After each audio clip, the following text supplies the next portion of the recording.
Good morning, everybody. It's me, Becky from Awesome Archie Nonprofit, here for another live. I've managed to get the kids playing out in the garden for a few minutes, so I thought I'd hop on because I have got something really amazing that I want to share with you, because I have found it to be unbelievably useful.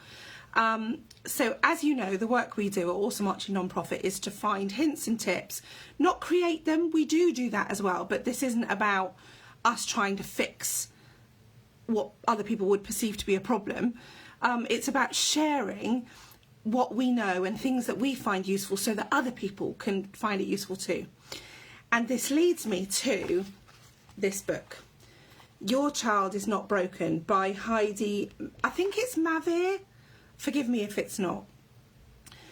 So this was recommended to me last week. I read it over the space of 2 bedtime readings because it was just, you know, when you open a book and you just think, my God, she's literally talking to me. Absolutely remarkable. So I just want to give you a little tiny bit of the background, and then I just want to give you a couple of warnings, and I want to tell you why I love this book. So if you have a child with autism, God, this book is for you. So here we go. So Heidi Mavir, or Mavir, is an author, a neurodivergent adult herself. She's an activist, an advocate, and a public speaker. She's a parent, and she says this herself, she's a potty mouth. And I can testify from the book, she is, in fact, a potty mouth. One of the reasons why I really enjoyed this book, actually. It's amazing that it's so completely frank and honest and says what a lot of us are thinking without having the bravery to say it.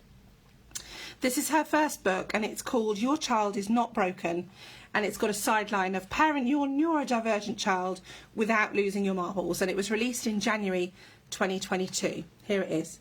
So as I say, I have read this. It's not a huge book. It's not a complicated read. The text isn't really small. It's a good, nice, honest read. Here are my positives. Well, actually they're all positives, but also here are my warnings. If you are a parent to a child with autism, this book is phenomenal. It is so helpful and refreshing and honest, and she has managed to absolutely hit the nail on the head those times that I've sat crying in the car because I know that a professional hasn't listened to me. They've tried to palm me off, or they've tried to tick a box because that's what they're trained to do. I can't tell you everything, obviously, because it's a whole book's worth, but every page on this, for me, was like, yeah, had that, experienced that, yeah, okay, yeah, did that. Unbelievable. So as a parent and as a carer, as a child of neurodiversity, you need to read this book because it will resonate within you. But I'm also going to say, as a teacher, as a head, and especially as a Senko or a receptionist, you need to read this book. But I'm afraid you are going to come at this from a very different angle, and it is going to hurt. I work very closely alongside a lot of schools, and all the schools that I work closely with are amazing. That's why I work alongside them, because I'm proud to put my name next to the school. We all know that we can't always get things right. There are lots of things that we all can get better, right? However, the schools that I work alongside, I'm proud to work alongside. But many schools are going to fall into the problem areas that she very openly and honestly shares. So I will say, please, if you're a school staff member, if you are a teacher's receptionist, if you are a Senko, please read this book. And I would imagine, put it this way, if you have ever said some of the things that you've said that she quotes, you're going to feel, and I've done it too.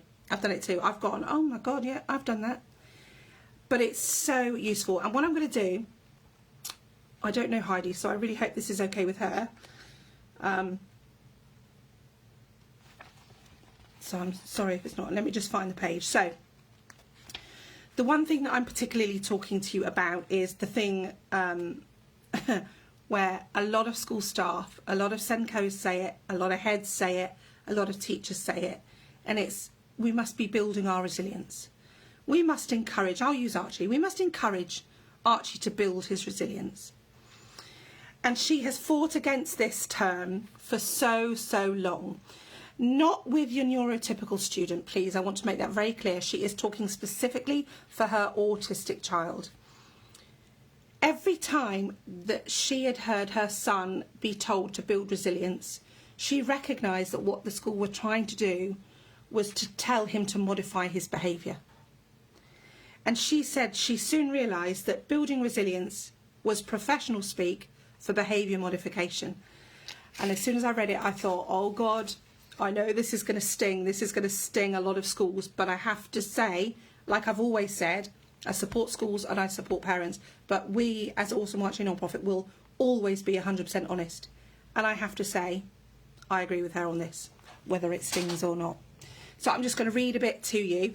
I will say before I read this, I did not write this. These are all Heidi Mavir's words. I'm not taking any credit for it, but it needs to be shared. My layman's explanation of behaviour modification for neurodivergent folks. Based on the idea that neurodivergent behaviours are unwanted and should be prevented, behaviour modification works by rewarding what seems to be neurotypical behaviour. For example, sitting still, making good eye contact, taking turns, going to school, and punishing or ignoring unwanted neurodivergent behaviour, such as fidgeting, talking too much, displaying distress, not going to school. The hope is that in time the subject will stop performing or engaging in unwanted neurodivergent behaviours and instead choose the wanted neurotypical behaviours. And I just, at that point, I closed the book and just said, oh my God, I love you. Because she is absolutely right. When you go into a specialist school provision, you never, ever hear a teacher saying, sit still, stop fidgeting, stop talking. You don't hear it because those schools and those reception staff and those Senkos understand that it is not a child's choice. If you have a child with autism, they are not choosing to fidget. They are not refusing school because they can't be bothered. They're refusing school because they simply can't muster the strength to go in and mask for another entire day, which is exhausting and draining on your mental health. I could bleat on about this book forever.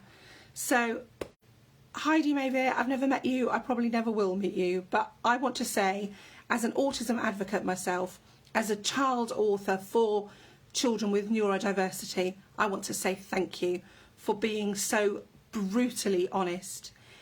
And even though there are many things in here that as a school support worker, I know now, God, yeah, I've done that myself. Even as an autism parent, I've made some mistakes that are brought up in here.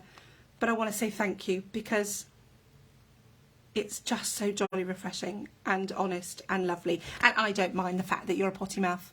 I think it's quite marvellous, actually. So please, if you are a parent, a carer for anyone with autism, and particularly if you work at a school in any capacity, please, please, please buy this book. It will be transformative, I can assure you. Again, I've got myself in a tizzy, haven't I? I get very overexcited. So now I'm clocking off. It's now the weekend. I'm going to be with my beautiful children. But yeah, please, if you've got the time and if you've got the funds to buy this book, please do. Because I know you're going to love it. Or you're not going to love it if you're a school staff. You're going to panic a little bit. However, it's going to teach you something that is just so vitally important for those parents and more importantly, those children with autism. Thank you very much. See you soon. Bye.